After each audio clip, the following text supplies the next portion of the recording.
I flew home early to surprise my husband after 3 agonizing years of trying to start a family, only to walk into my own home and find a surprise waiting for me. A baby shower for my husband and my best friend. But the real story isn't the betrayal. It's what I did next that left everyone who thought they knew me completely stunned. My name is Ariana, and I thought I knew the meaning of love, commitment, and friendship. I was married to Oliver for 8 years. A relationship that had weathered the usual storms, but had recently been strained by the exhausting, soul-crushing cycle of failed fertility treatments. And my best friend, Jessica, had been an inseparable part of my life for over a decade. My confidant, my sister in everything but blood, and the person Oliver and I had designated as the future godmother to the children we desperately yearned for. I honestly believed I knew the very essence of these two people better than I knew myself. That hubris, I would soon discover, was the foundation of the ruinous lie I had been living. The universe, in its twisted sense of humor, decided to grant me an early peek behind the curtain of my own life. I was attending a major industry conference in Denver, a grueling week of networking and presentations, but the keynote speaker canceled due to a sudden illness, and the whole event wrapped up 2 days ahead of schedule. Most attendees extended their stay, eager to explore the Rockies, but I had one thing on my mind: Oliver. We needed a win, a spark, anything to pull us out of the suffocating stress of the fertility struggle. I had just gotten preliminary word of a significant promotion, the kind of career advancement that would financially secure us for life, and I thought that news, combined with an early return, would be the ultimate surprise. The 4-hour flight back felt like an eternity, but I was buzzing with excitement. I'd stopped at the airport gift shop, splurging on his favorite artisanal dark chocolate, and a ridiculously expensive bottle of Cabernet Sauvignon to celebrate what I hoped would be a turning point for us. The taxi ride from the airport to our quiet, tree-lined street felt endless. I kept my phone clutched in my hand, fighting the urge to send a text, a hint, anything. I wanted to see his face when I walked through the door. I wanted that pure, unadulterated shock and joy. But as the cab pulled up to our beautiful house on Willow Creek Lane, a sharp, cold jolt of unease hit me. Oliver's sedan was in the driveway, and beside it was Jessica's recognizable white crossover. But that wasn't all. There were at least 5 other cars I didn't recognize, parked haphazardly along the curb. My first thought was an impromptu work gathering, perhaps a small, casual barbecue. But Oliver was usually meticulous about telling me if he had people over. I paid the driver, trying to suppress the sudden, sickly flutter in my stomach. As I wheeled my suitcase up the front walk, fumbling for my keys, I could hear it. Laughter, loud voices, and music, all spilling from the backyard. The sound was not casual, it was festive. A low, insistent thrum of panic started beneath my ribs. I unlocked the front door and stepped inside, immediately hit by the overwhelming aroma of smoked meat and something sweet, like frosting and vanilla. The living room, which Oliver often left in a state of lived-in chaos, was unnervingly tidy. A vase of fresh, perfectly arranged sunflowers sat on the coffee table. Oliver never bought flowers, certainly not for himself. My suitcase was suddenly too heavy. I dropped it near the stairs and walked toward the kitchen, the source of the noise.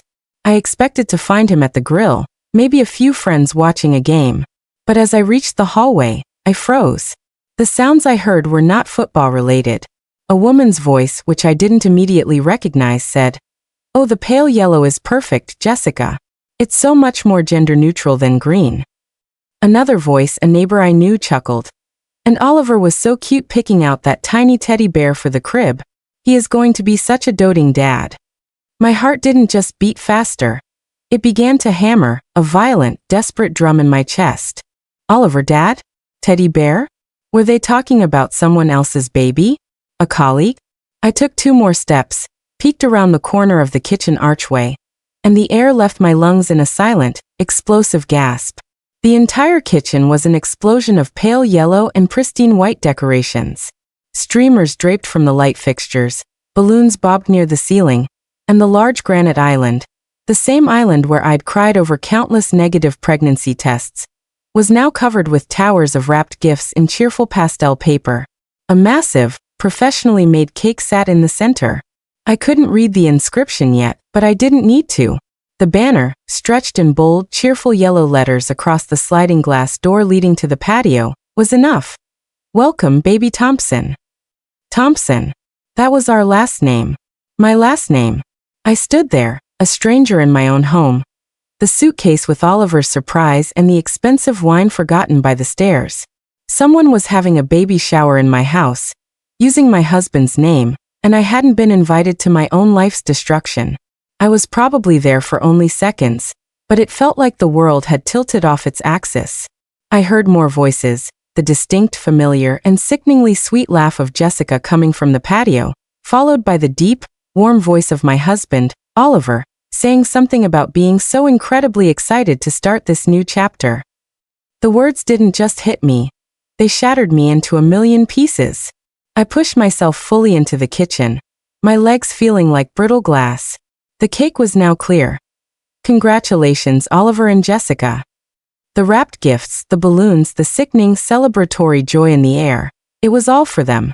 For my husband and my best friend, having a baby together, celebrating the betrayal in the very house I had worked myself ragged to pay for. My hands instinctively clamped down on the cool, hard edge of the granite counter, steadying myself against a wave of nausea. I took a deep, shuddering breath, a sound that no one heard over the celebratory din, and forced my feet to move toward the sliding door. I needed to see it. I needed the final, undeniable proof that the last 8 years of my life had been a cruel, elaborate joke. Through the glass, I could see about 20 people gathered on the patio and lawn. Oliver was standing near the expensive outdoor grill I'd bought him last Father's Day, wearing the Kiss the Cook apron I'd given him for Christmas. He was animated, laughing louder, and looking more genuinely happy and relaxed than he had in the entire 3 years we'd been struggling with infertility. He was gesturing excitedly to his father and his brother, who were standing nearby, nodding. But then I saw her. Jessica. She was sitting in one of our rattan patio chairs, draped in a flowing, pale yellow maternity dress that did nothing to hide the undeniable curve of her belly. She had to be at least 6, maybe 7 months along. Her hand rested protectively on her bump as she laughed, a sound that now tasted like ash in my mouth. 6 months. That meant this had been going on for at least 9 or 10 months, maybe longer. All those business trips Oliver had taken. All those late nights at the office when he was too tired to wait up for me. All those times Jessica had canceled our girls' nights because she was under the weather. As I watched, Oliver walked over to Jessica, his face softening into an expression of profound, aching tenderness, a look he hadn't given me in years. He knelt beside her chair and placed his large hand gently on her stomach, his head tilted in a silent, intimate moment. She looked up at him, her eyes liquid with adoration, and he leaned down to kiss her forehead. It was the gesture of a man utterly devoted, a father-to-be cherishing his partner. This was not new. This was a well-worn intimacy. And then I saw her, my mother-in-law. She was standing next to Jessica, cooing and holding up a tiny yellow onesie. This was the same woman who had spent the last 3 years subtly criticizing me for being too focused on career and not giving her a grandchild. Well, she was getting her wish. But not from the woman she legally considered her son's wife. And finally, my own mother. She was sitting at the patio table, chatting and smiling with Oliver's colleagues, holding a small, wrapped gift. My mother, the woman I called every Sunday, the person I had confided in about every painful moment of my fertility journey, the one who had hugged me when I cried just last month about feeling disconnected from Oliver. They all knew. Every single person at this party, these people I called family and friends, knew that my husband had gotten my best friend pregnant, and they were all here, celebrating it like it was the most wonderful news in the world. While I had been 3 states away, working to secure the life we built, they had been here, planning this party, this public display of my ultimate humiliation. I took one final, decisive breath, a breath that felt like dragging broken glass into my lungs, and slid the patio door open. The cheerful chatter of the party continued for a second, 2 seconds, before the first head turned. Then the next. The laughter died, a wave of sickening silence rolling across the patio as more and more people noticed the woman standing on the threshold. The woman who wasn't supposed to be there. Jessica saw me first. The color drained from her face, leaving it the color of bone. and her arms instinctively tightened around her pregnant belly in a protective gesture. Oliver followed her gaze. When his eyes met mine, his entire body seized up. He looked truly like he had seen a ghost, a vengeful, furious ghost dressed in business casual attire. "Ariana," he whispered, his voice catching, a thin, reedy sound of absolute terror. "Why, you're supposed to be in Denver until Thursday."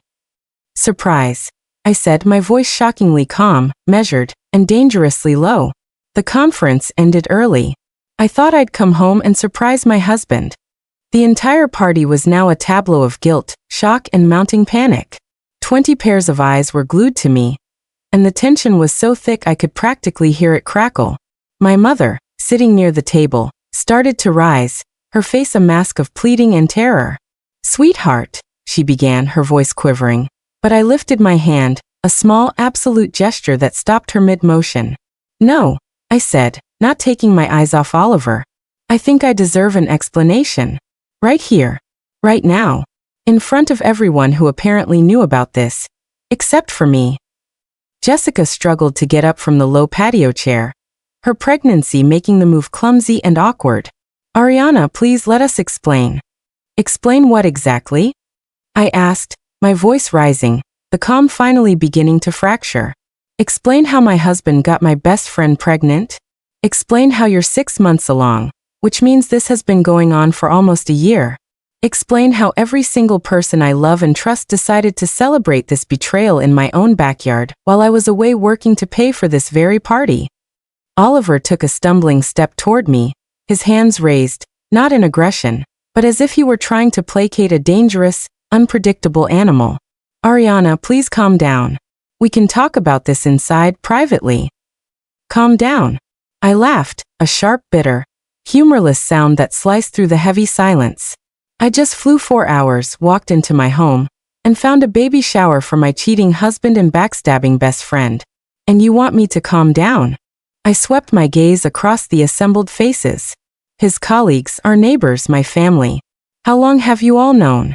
How long have you been lying to my face, pretending that everything was normal?" The silence that followed was a crushing weight. People exchanged furtive, guilty glances, everyone paralyzed, trying to figure out who would be brave enough to speak first. It was Oliver's mother who finally stepped forward, her face etched with a desperate, self-preserving sympathy. "My dear, we wanted to tell you, but Oliver thought it would be better to wait until you returned from your trip." "Wait for what, exactly?" I demanded, my voice now loud and unwavering. "Wait to tell me that my marriage is a lie? That my best friend has been sleeping with my husband? That I've been made a fool of for nearly a year?" Oliver surged forward again, desperation etched on his features. "Ariana, it's not what you think. Jessica and I, we fell in love. It wasn't planned. It just happened. You're always traveling, always working. We were both lonely. Don't you dare blame this on me." I interrupted, my composure finally shattering, replaced by pure, blinding fury.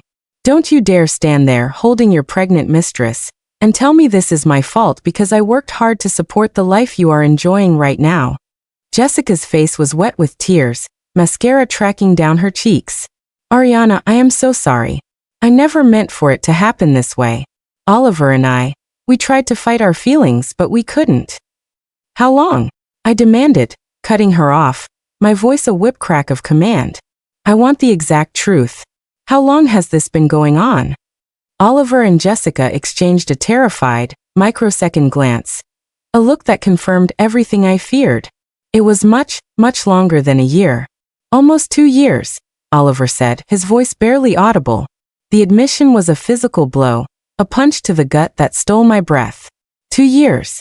That meant they had started their affair shortly after Jessica's painful divorce was finalized, when I had been her rock, holding her hand, lending her money, offering her a shoulder to cry on. All those double dates, the holidays, the casual, innocent meetings where they sat across from each other, pretending to be nothing more than friends. 2 years, I repeated, the word tasting metallic. 2 years of lies. 2 years of making me feel crazy for thinking something was wrong. 2 years of birthday parties and anniversaries where you both looked me in the eye and pretended to care about me. My mother finally stood up, moving toward me. Ariana, honey, please try to understand. They didn't want to hurt you. I turned my burning gaze on her. The woman I had trusted above all others. You knew too, didn't you? When I called you crying last month because Oliver seemed distant, you knew exactly why. When I told you I was worried our marriage was in trouble, you knew he was already planning a future with someone else. She couldn't meet my eyes. We all hoped they would come to their senses before it went too far. Too far. I laughed again, a sound devoid of all mirth. She's pregnant, Mom. I'd say we're well past too far. I looked at all their guilty, shuffling faces. You're all here, celebrating this. You've been planning this party, buying gifts, decorating my house, all while letting me believe I still had a marriage to save. Jessica, tears streaming down her face, spoke again. Ariana, please. I know you hate me right now, but I do love him, and he loves me. We want to be a family. A family, I repeated, the irony a heavy weight. Well, congratulations. I hope you'll be very happy together in the life you've built on the ruins of mine. Oliver's brother, who had wisely stayed silent, finally spoke up. Ariana, maybe you should take some time to cool off before you say things you'll regret. Regret? I turned on him, my anger focused and laser sharp. The only thing I regret is wasting 8 years of my life on a man capable of this betrayal. The only thing I regret is trusting people who were laughing behind my back, while I worked 60-hour weeks to pay for this house, this life, everything we built together. Oliver's face was ashen. Ariana, you don't mean that. Oh, I mean every single word. I pinned Jessica with a stare. Tell me something, Jessica. When did you realize you were pregnant? And more importantly, when did you decide to plan this little celebration for today, knowing I was supposed to be out of town? Her sobs intensified. We found out 3 weeks ago. Oliver said you wouldn't be back until Thursday, and we thought it would be easier if everyone found out at once, together, so we could explain everything when you got home. Explain, I said slowly, savoring the word. You were going to explain that my husband knocked up my best friend, and I should just graciously accept it because you decided you're in love. I looked at the banner. The cake, the gifts. You used my house for this. You used my home to celebrate destroying my life. Oliver finally found his backbone, the arrogance resurfacing through his panic. This is my house too, Ariana. We're married. Not for much longer, I said, the words clear, certain, and ringing with a finality that surprised even me. I want all of you out of my house now. Take your gifts, take your decorations, take your cake, and get out. Ariana, my mother pleaded, reaching out for me. Don't make any decisions while you're upset. This is a shock, but maybe if you just give it some time. I stepped away from her touch. Time for what, Mom? Time to get used to the idea that the people I trusted most in the world have been lying to me for 2 years?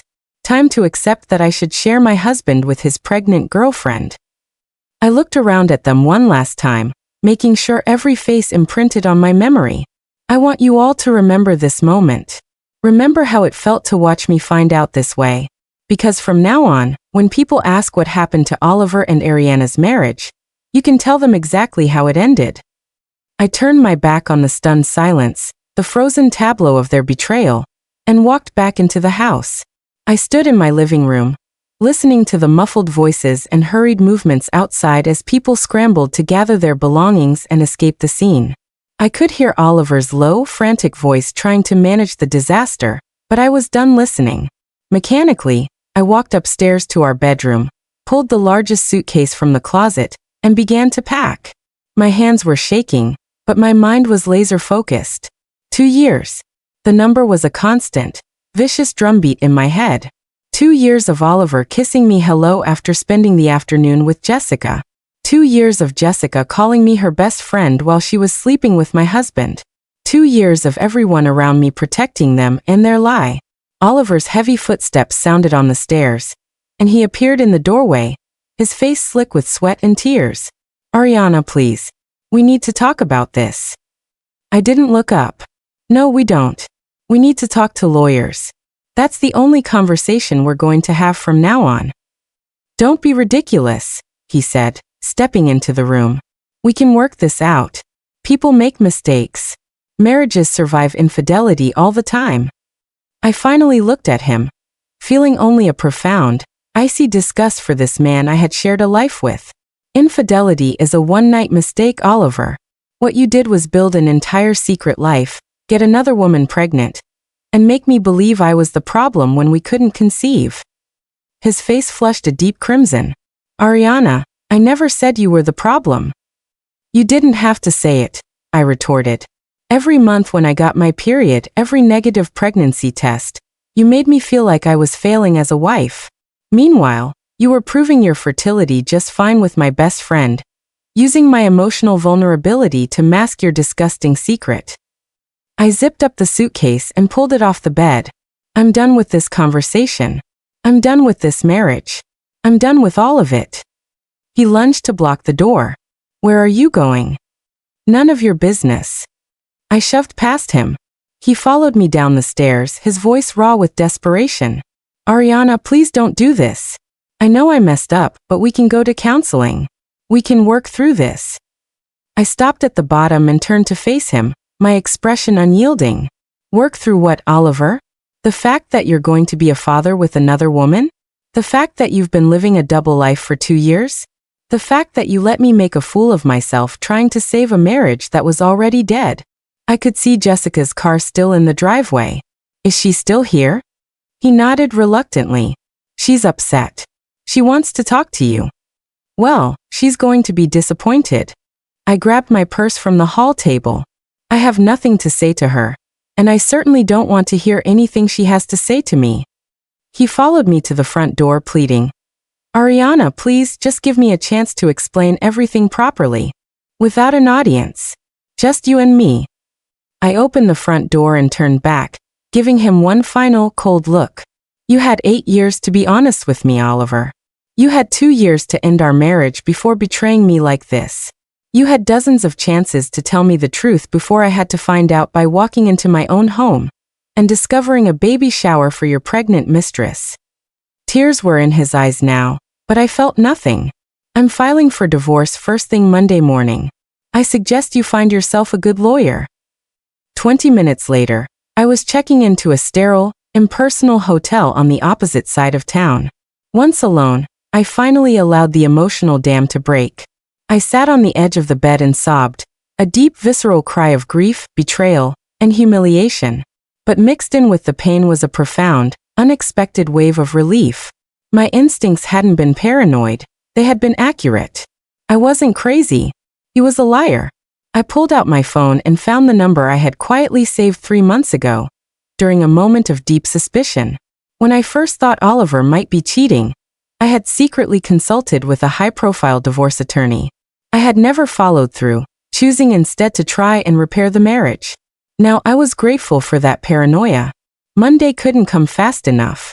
At 9 a.m. sharp, I was sitting across the desk from Patricia Wong, the sharpest, most pragmatic family law attorney in the city. She remembered me immediately. Ariana, I'm sorry it came to this. I've reviewed the notes from our preliminary meeting back in April. I'm glad you reached out before things got any more complicated. That initial consultation, that moment of paranoia, was the smartest thing I had done in years. I had quietly gathered copies of all our financial documents. Bank statements, mortgage papers, investment accounts, credit card receipts. I told myself I was just being cautious. Deep down, I knew I was preparing for war. What exactly are my options, Patricia? I asked. Patricia smiled, a look that was both empathetic and fiercely predatory. Ariana, you are in an incredibly strong position. This is a no-fault state, so adultery itself doesn't impact property division. However, the financial picture is very much in your favor. She spread the documents across her desk. Based on what we documented, you purchased the house entirely with your own funds, your grandmother's inheritance. The down payment, the mortgage payments, even the substantial renovations, all paid for with your premarital money or your income. I nodded, remembering the pride I felt buying our dream home. Your salary is nearly 3 times Oliver's. You've been the primary breadwinner throughout the marriage. The investment accounts are primarily funded by your contributions. Even the cars, you paid for both of them. She leaned back. In essence, Oliver has been living a lifestyle entirely funded by your earnings while conducting an affair for 2 years. The court is not going to look favorably on that. What about spousal support? I asked. Given the income disparity and the fact that you paid for virtually everything, he might be entitled to some temporary support. However, his adultery and the fact that he's about to have a child with another woman complicate that significantly. Patricia pulled out another document, the one that truly enraged me. There's something else. We did some investigative work after our first meeting. Oliver has been using the credit card you pay for to take Jessica on dates, buy her gifts, and even pay for her prenatal appointments. My jaw dropped. He used my money to fund his affair? That is exactly what he did. And that could be considered dissipation of marital assets. The court can order him to reimburse you for those expenses. A fierce wave of vindication washed over me. For months, Oliver had made me feel guilty about working so much, about traveling. Meanwhile, he had been using the money I earned to wine and dine his pregnant girlfriend. What's the timeline? I asked, my voice hard. I can file the papers today. Given the circumstances, the adultery, the pregnancy, and the financial evidence we have, I expect this to move very quickly. He'll be served within 48 hours. Patricia leaned forward, her expression serious. Ariana, Oliver is about to realize that the comfortable life he's been living was entirely dependent on your income. He's going to panic when he sees these papers, and he will likely come to you begging to work things out. I need you to hold firm. That is not going to happen, I stated firmly. I believe you. But you also need to be prepared for him to get nasty when he realizes what he's losing. Men like Oliver often become vindictive when their financial security is threatened. She handed me a final document. The house. Since you purchased it entirely with your premarital funds, it is your separate property. Oliver has no legal claim to it. He will have to leave. How long does he have? Typically 30 days from when he's served. I signed all the necessary papers, wrote a check for the retainer, and walked out of the office feeling lighter than I had in years. For the first time since Friday afternoon, I felt truly in control. Oliver was served with the divorce papers on Wednesday afternoon at his office. I knew this because he called me exactly 17 minutes later, his voice an unrecognizable blend of rage and absolute panic. Ariana, what the hell is this? He shouted when I answered. You can't be serious about this divorce stuff. I am completely serious, I replied calmly. I was sitting in my hotel room, already mentally reviewing a presentation for the week. But Ariana, we need to talk about this. You can't just throw away 8 years of marriage without even trying to work things out. Oliver, you threw away 8 years of marriage when you started sleeping with my best friend 2 years ago, I said coolly. I'm just making it official. There was a shaky silence. The papers say you want me out of the house in 30 days. Ariana, that's not fair. That's my home too. Actually, it's not, I corrected him. I bought that house with my grandmother's inheritance money. I've paid the mortgage, the insurance, the property taxes, all of it. According to the law, it's my separate property. That's not how marriage works, Ariana. We built a life together in that house. You built a lie in that house, Oliver. You brought Jessica into our home, into our bed, probably. And you made a mockery of everything we had. It wasn't like that, he pleaded, his voice breaking. Ariana, I was lonely. You were traveling all the time, working constantly. Jessica was going through her divorce, and she needed someone to talk to. It just happened gradually. I laughed, a chilling, deliberate sound. So, this is my fault because I worked hard to support our lifestyle? Because I traveled for the job that paid for your car, your clothes, your meals, everything you've had for the past 8 years. I never said it was your fault. You just did, Oliver. You justified cheating on me by blaming me for working too much. I paused, letting the silence twist. Tell me something. When you were comforting Jessica through her divorce, did you mention that you were married? Did you tell her about the fertility treatments we were going through? Did you mention that your wife was spending thousands of dollars trying to get pregnant while you were already getting another woman pregnant? The silence stretched for so long I thought the call had dropped. Ariana, he finally whispered. I know I screwed up. I know I hurt you, but I love you. I've always loved you. What happened with Jessica? It doesn't change that. You love me. I repeated, my voice dripping with scorn. Oliver, you used my credit card to pay for dates with your pregnant girlfriend. You used my money to buy gifts for the woman you were cheating on me with. That's not love. That's theft. I never meant for it to go this far, he cried, the tears now audible. I never planned for her to get pregnant. But she did get pregnant. And you made the choice to continue the affair. You made the choice to lie to me every single day for 2 years. You made the choice to let me find out the way I did. He became desperate. Ariana, I'll end it with Jessica. I'll tell her it's over. We can go to counseling. We can work this out. Please don't throw our marriage away over one mistake. One mistake. I stood up, towering over the phone. Oliver, she's 6 months pregnant with your child. You can't just end it and pretend it never happened. You're going to be a father. I don't want to be a father with her, he shouted. I want to be a father with you. We can try again. We can go back to the fertility clinic. The sheer audacity of his suggestion left me speechless for a moment. You think I would want to have children with a man who cheated on me for 2 years? You think I would want to raise a child alongside the one you're having with my former best friend? Ariana, please, just think about this logically. We have history together. We have a life together. Jessica was just a mistake, a moment of weakness that got out of hand. No, Oliver. Jessica was a choice. Every time you slept with her was a choice. Every lie you told me was a choice.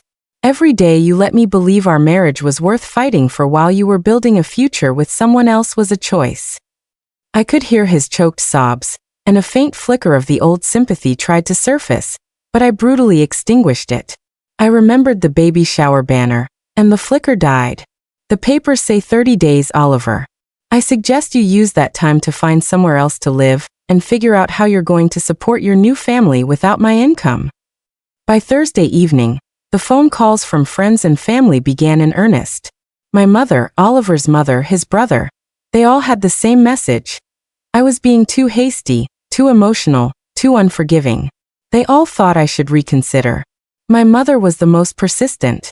Ariana, sweetheart, I think you need to slow down and really think about what you're doing, she said without a greeting.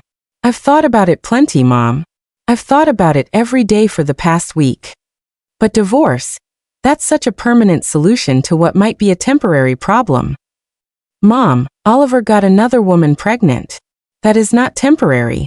That baby is going to be a permanent reminder of his betrayal for the rest of our lives. People make mistakes, Ariana. Even good people sometimes make terrible choices. Good people don't conduct 2-year affairs while their wives are working to support them, I said, my voice sharp. He should have thought about losing me before he started sleeping with Jessica. Ariana, I know you're hurt, but marriage is about forgiveness. It's about working through the hard times together. Mom, did you know? I asked, cutting to the core. When I called you crying last month because I felt like Oliver was pulling away from me. Did you know he was having an affair? The lengthy silence was the only answer I needed. We suspected something might be going on, she finally admitted. But we hoped it would end before you found out. We thought if we didn't acknowledge it, it would just go away. So instead of warning me, instead of giving me a chance to confront him on my own terms, you all decided to let me be publicly humiliated in front of 20 people at a baby shower in my own backyard? That's not how we wanted you to find out. But that's how you let it happen, I countered. You all chose to protect Oliver and Jessica instead of protecting me. An hour later, Oliver's mother called. Where my mother had used guilt, his mother used pure manipulation. Ariana, dear, I know you're upset, but you have to think about Oliver's future. He's going to be a father now. He needs stability. He should have thought about that before he got my best friend pregnant. Jessica is a lovely girl, and she's going to need support during this pregnancy. If you divorce Oliver now, you'll be making things so much harder for all of them.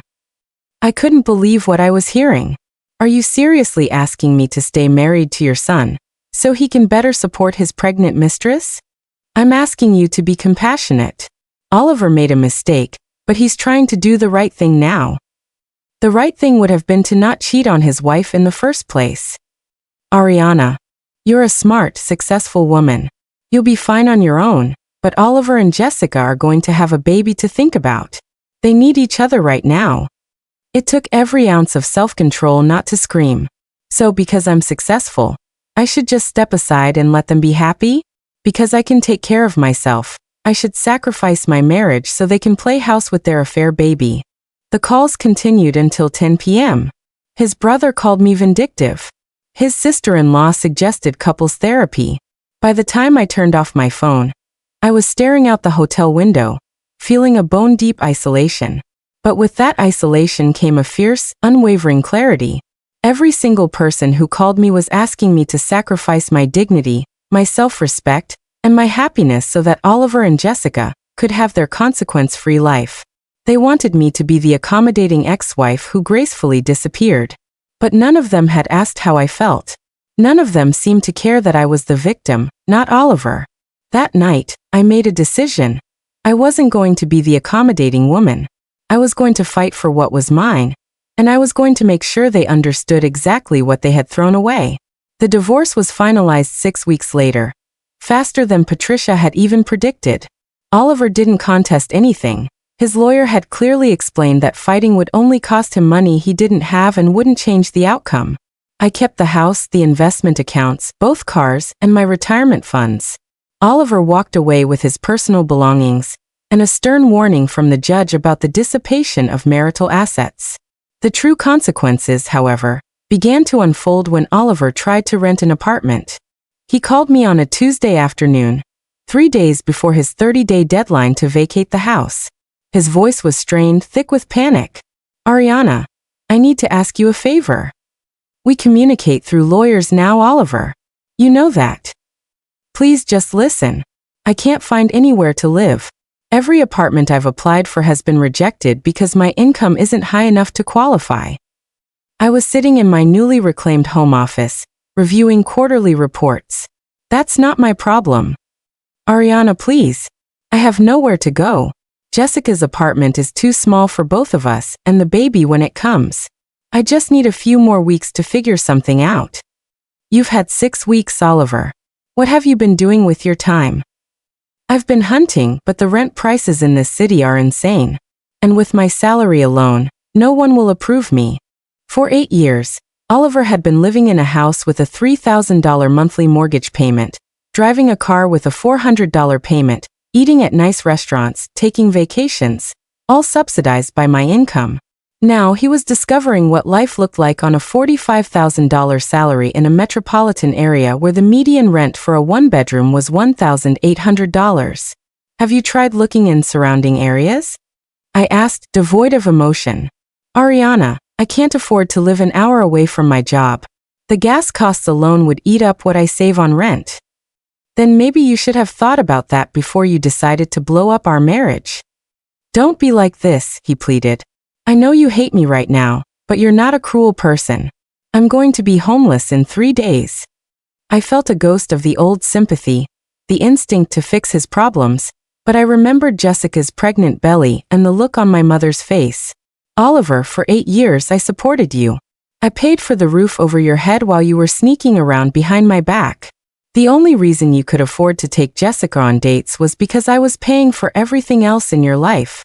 You want to know what I think? I think this is the first time in your adult life that you're experiencing the real cost of your choices, and you don't like it. Ariana, please, I'm begging you. Just let me stay a few more weeks. No. You have 3 days to get your things out of my house. After that, I'm changing the locks. Where am I supposed to go? I don't know, Oliver. Maybe Jessica's parents have a couch you can sleep on. Maybe your mother, who was so concerned about your future, can help you out. Maybe your brother, who thought I was being too harsh, can offer you his guest room. The line went silent for a long moment. They all said no, he admitted finally. That admission hit me harder than I expected. All those people who had called me, who had insisted that family should stick together, who had made me feel guilty for not being more understanding. None of them were willing to actually help him when he needed it. Then I guess you're learning what I learned that day in our backyard, I said. Sometimes, the people you think will be there for you, aren't. 3 days later, I drove by the house. His car was gone. He had left the keys on the kitchen counter with a crumpled note that simply said, "I'm sorry." I later heard through a mutual acquaintance that he ended up renting a tiny, mold-smelling studio apartment in a rough part of town. The only place he could afford on his salary alone. The commute to his job was over an hour each way, and he had to sell his newer car and buy an older, cheaper model to reduce his monthly payments.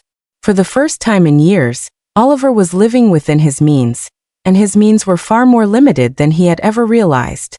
2 months after the divorce was finalized, Oliver called me from an unknown number. I almost didn't answer, but a strange curiosity compelled me to pick up. "Ariana, it's me," he said. His voice was shaky, bordering on hysteria. "Oliver, I told you we don't." "Please, just listen to me for 1 minute," he interrupted, his voice cracking. "I'm not calling to ask you to take me back or anything like that. I'm calling because I'm desperate and I don't have anywhere else to turn." I was standing in my kitchen, making myself dinner in the peaceful, quiet solitude of my house. "What do you want, Oliver?" "I got evicted," he sobbed. "I couldn't make the rent this month, and they gave me 48 hours to get out. I'm living in my car." Despite everything, hearing him say he was homeless still felt like a physical pang. "What about Jessica? Can't you stay with her?" Oliver laughed, a bitter, broken sound. "Jessica and I aren't together anymore." That stopped me cold. "What do you mean you're not together? She's pregnant with your baby."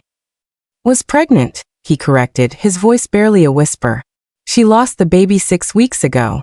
Miscarriage in the 2nd trimester."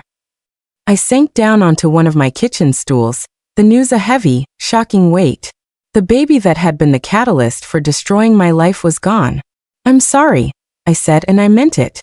"After she lost the baby, everything fell apart," Oliver continued. "She said there was no point in us being together anymore. She said the only reason she had stayed with me was because of the pregnancy. She realized that I couldn't give her the life she wanted. I couldn't afford to take care of her the way she expected to be taken care of.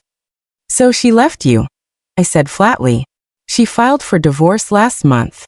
She's asking for spousal support, even though we were only married for 4 months." The irony was almost perfect. Oliver had left me for Jessica, and now Jessica was leaving him for the exact same reason he had been able to date her in the first place.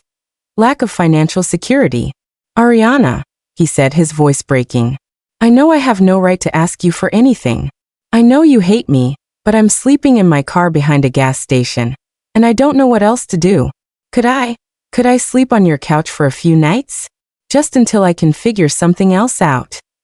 The sheer audacity of the request was breathtaking. He wanted to come back to the house he had defiled and betrayed me in. "You want me to let you stay in my house?" I said slowly. "I know how it sounds. I know it's crazy, but Ariana, I have nowhere else to go. No one else will help me." "What about your family? Your mother who was so worried about your future? Your brother who thought I was being too harsh?" "I've asked them all.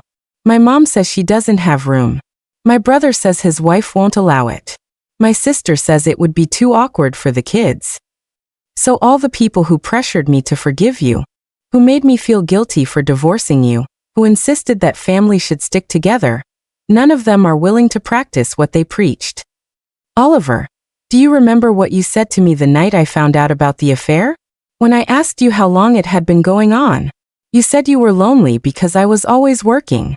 You blamed me for your infidelity because I traveled for business. Do you remember that?" "Yes," he whispered, defeated. "Do you know why I worked so hard, Oliver? Why I traveled and put in long hours and built my career? To take care of you. To take care of us. Every promotion I got, every business trip I took, I did it all so we could have a better life together. And while I was working to build our life, you were using the security I provided to destroy it. You were using my success as a launching pad for your affair." "I know," he sobbed. "I know I ruined everything. I know I threw away the best thing that ever happened to me." "Yes, you did. And now you're experiencing what your life looks like without me in it. This is what your $45,000 salary actually provides, Oliver.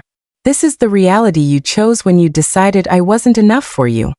I looked around at my beautiful, peaceful home, now truly mine. The answer is no, Oliver. You can't stay here. You can't come back to the life you threw away and expect me to rescue you from the consequences of your choices. 3 weeks after Oliver called me from his car, I learned the full truth about what had happened between him and Jessica. The information came from an unexpected source, Jessica herself. I was grocery shopping on a Saturday morning when I turned down the cereal aisle and found myself face to face with her. She looked terrible, pale, thin, with dark circles under her eyes, clearly still recovering from the miscarriage, both physically and emotionally. For a moment, we just stared at each other.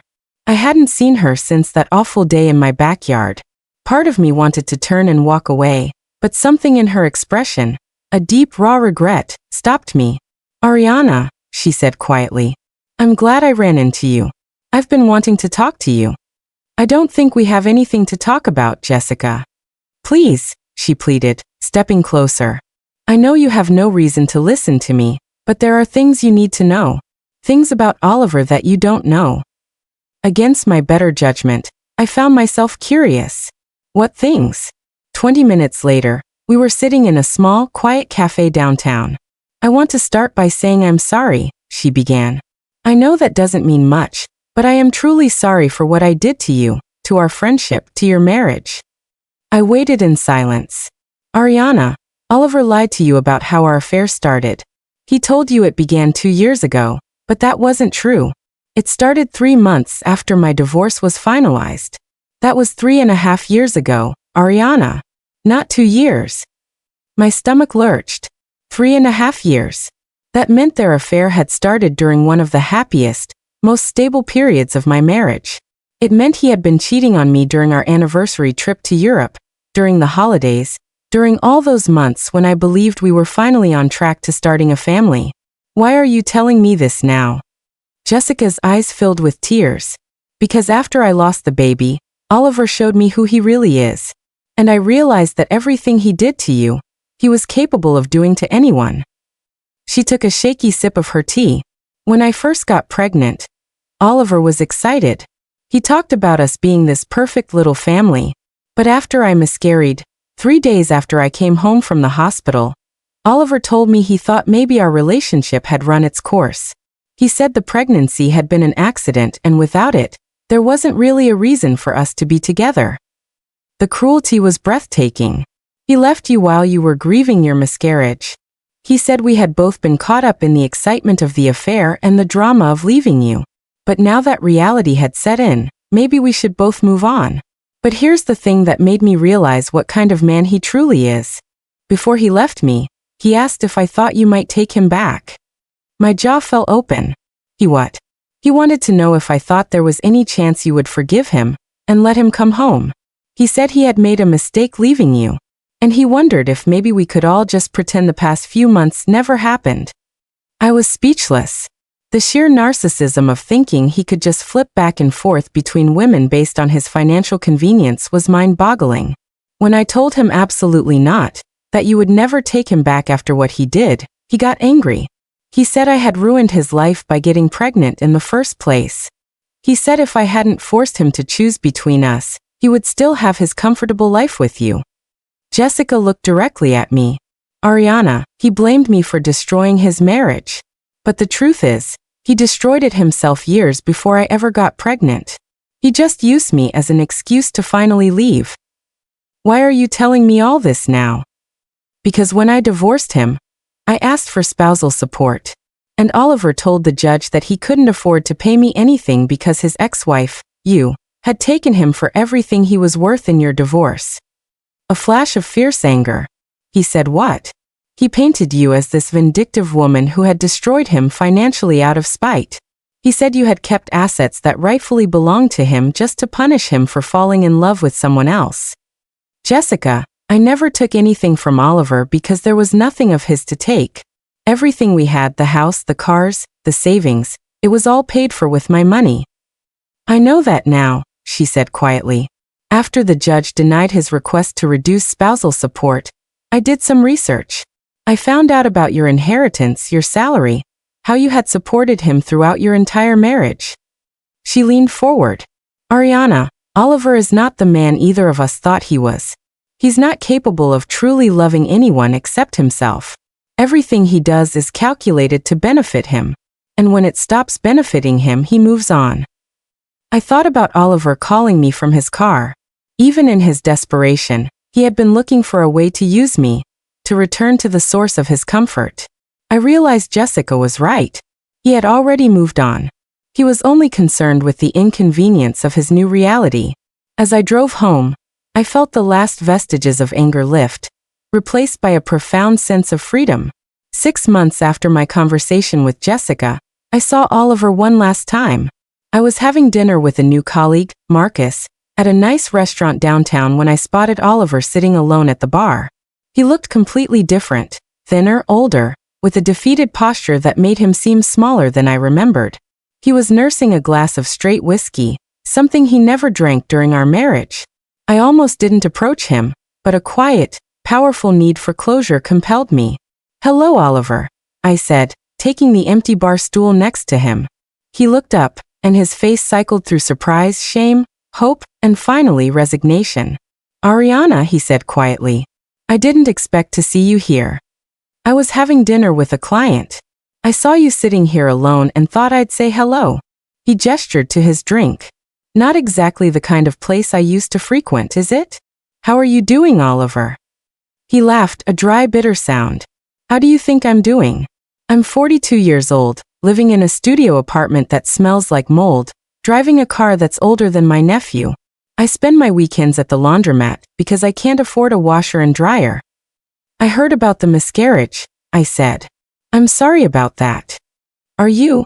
he countered, his face hardening. "Are you really sorry, or are you just being polite?" "I'm sorry about the loss of a child. Yes. Whatever else happened between us, that's a tragedy." "Jessica told me she ran into you. She said you two had coffee." "We did. She also told me she told you some things about when our affair actually started." I nodded. Oliver drained his whiskey and signaled the bartender. "I suppose she painted me as some kind of monster." "She told me the truth. Oliver, something you never did." "The truth," he repeated bitterly. "The truth is that I was stupid. The truth is that I had everything I could ever want and I threw it away because I thought I deserved more." He looked at me directly for the first time. "The truth is that every day for the past 8 months, I've regretted what I did to you. Not just because my life is now a disaster, but because you didn't deserve what I put you through. You were a good wife, Ariana. You were generous and hardworking and loyal. You supported my dreams even when they didn't make financial sense. You made me feel like I was successful even when I was contributing almost nothing to our life together." He stared into his new drink. "And I repaid all of that by cheating on you for 3.5 years. I repaid your loyalty by humiliating you in front of everyone we knew." "Why, Oliver?" I asked, a quiet question that had haunted me for years. "What was I not giving you that made you think you needed to look elsewhere?" He was quiet for so long I thought he wouldn't answer. "You want to know the truth?" he finally said, his voice barely a whisper. "You weren't doing anything wrong. You were perfect. That was the problem." "I don't understand." "Ariana, you made more money than me. You were more successful than me. You were smarter than me. Every day I lived with the knowledge that you could do better than me. Every day I waited for you to realize that you had settled. I couldn't handle being the lucky one in the relationship. So, I sabotaged it before you could leave me for someone more worthy of you. So you destroyed our marriage to protect your ego." "I destroyed our marriage because I'm a coward," he corrected. "I was too insecure to appreciate what I had and too selfish to just be grateful for it." He took a long drink. "And now I'm sitting in a chain restaurant at 9 o'clock on a Saturday night, drinking alone, because I can't afford to go anywhere nicer. And the woman I cheated with won't return my phone calls, because I can't support her the way she expected." "Jessica isn't taking your calls? She blocked my number 3 weeks ago. Apparently, she's dating her new boss now. Someone who can actually afford to take her to nice restaurants." The irony was stunning. Oliver had cheated on me for Jessica. Jessica had left him when he couldn't provide for her. And now she was with someone else who could give her the lifestyle she wanted. Do you see the pattern, Oliver? I asked gently. What pattern? You left me for Jessica because you thought she would make you feel better about yourself. Jessica left you for her boss because he can give her what she wants. None of it was about love. It was all about what each person thought they could get from the other. Oliver finished his drink and set the glass down with a thud. Ariana, I know this is going to sound crazy, and I know you have every right to laugh in my face, but I have to ask, is there any chance at all, that you might consider giving us another try? I stared at him in amazement. After everything that had happened, the pain, the betrayal, the humiliation, the financial ruin, he was still thinking there might be a way back. Oliver, are you serious right now? I know I messed up. I know I don't deserve another chance. But Ariana, we had 8 good years before I ruined everything. We could have that again. No, we couldn't. Why not? I've learned my lesson. I know what I lost now. I stood up from the bar stool and looked down at this man who had once been my husband. Oliver, you haven't learned anything. Even now, sitting here telling me how much you regret what you did, you're still trying to use me. You don't want me back because you love me. You want me back because your life is hard now, and you remember how easy it was when I was taking care of everything. I picked up my purse, turned, and walked away. I hope you figure out how to be happy with your own life, Oliver. But that's not my responsibility anymore. That conversation with Oliver was 2 years ago. I'm telling you this story now because I want you to understand that sometimes the worst thing that happens to you turns out to be the best thing that could have happened. When I walked into my house that day and found the baby shower celebrating my husband's affair, I thought my life was over. I thought I had lost everything that mattered to me. But what I actually lost was dead weight. People who didn't value me, a marriage built on lies, and a version of myself that was too accommodating for her own good. Here's what happened to everyone involved. Oliver never recovered financially from our divorce. The last I heard, he was still living in that studio apartment, still struggling to make ends meet. He dated a few women, but the relationships never lasted more than a few months. Apparently, when you can't offer the lifestyle that my income provided, you have to rely on your personality to attract people. Oliver discovered his wasn't as charming as he thought. Jessica eventually got pregnant again and had a beautiful daughter, but the father, her boss, made it clear he wasn't interested in being a dad. She's now a single mother, working part-time and living with her parents. I heard she's been trying to contact Oliver for financial support, but he's made it clear he has nothing to offer her. The two of them, the couple who wanted to be a family, ended up with nothing but the consequences they tried so hard to avoid. My family, the people who pressured me to forgive Oliver, learned what it means to choose sides. I cut contact with my mother for 8 months after the divorce. When she finally offered a genuine, tearful apology for not supporting me over him, we slowly began to rebuild our relationship. But it's different now. I trust her less, and she knows it. Oliver's family, who made me feel guilty for not being more understanding, never reached out to apologize. That told me everything I needed to know about their character. As for me, I am genuinely living my best life. I was promoted to regional director 6 months after the divorce was final. My work performance actually improved once I wasn't carrying the stress of Oliver's betrayal and the dying marriage. I make even more money now, but it's all mine to spend and invest as I choose. I renovated the house completely, erasing every trace of the life Oliver and I had shared. I turned his old office into a beautiful reading room with floor-to-ceiling bookshelves. I redecorated our former bedroom in colors he hated, but I love. And I planted a massive, lush garden in the backyard where that awful baby shower had taken place, literally covering the scene of my humiliation with something beautiful that I created. I started traveling for pleasure instead of just for work. I've been to Italy, Greece, Japan, and New Zealand in the past 2 years. I eat at expensive restaurants without worrying about the cost. I make decisions based solely on what makes me happy. And yes, I'm dating again. His name is Marcus, and he's a doctor I met at a medical conference where I was presenting. He's financially independent, emotionally mature, and utterly incapable of the kind of deception Oliver specialized in. More importantly, he's with me because he genuinely enjoys my company, not because he needs me to subsidize his lifestyle. The most surprising thing about this whole experience is how much stronger I became. When Oliver betrayed me and my family failed to support me, I learned that I didn't need any of them to be whole. I learned that being alone is infinitely better than being with someone who doesn't value you. I learned that people who truly love you don't ask you to accept betrayal for their convenience. I learned that walking away from toxicity, even when it's difficult, is always the right choice. Oliver texted me on what would have been our 10th wedding anniversary last month. The message just said, "I'm sorry. I hope you're happy." I read it, felt nothing, and deleted it without responding. His apology didn't matter to me anymore, because I had already moved on completely. Here's what I want you to understand. If you're going through something similar, you are not responsible for managing other people's feelings about the consequences of their actions.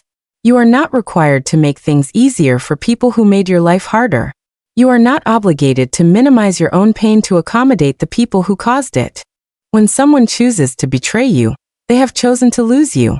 When people pressure you to forgive before you're ready, they're prioritizing their comfort over your healing.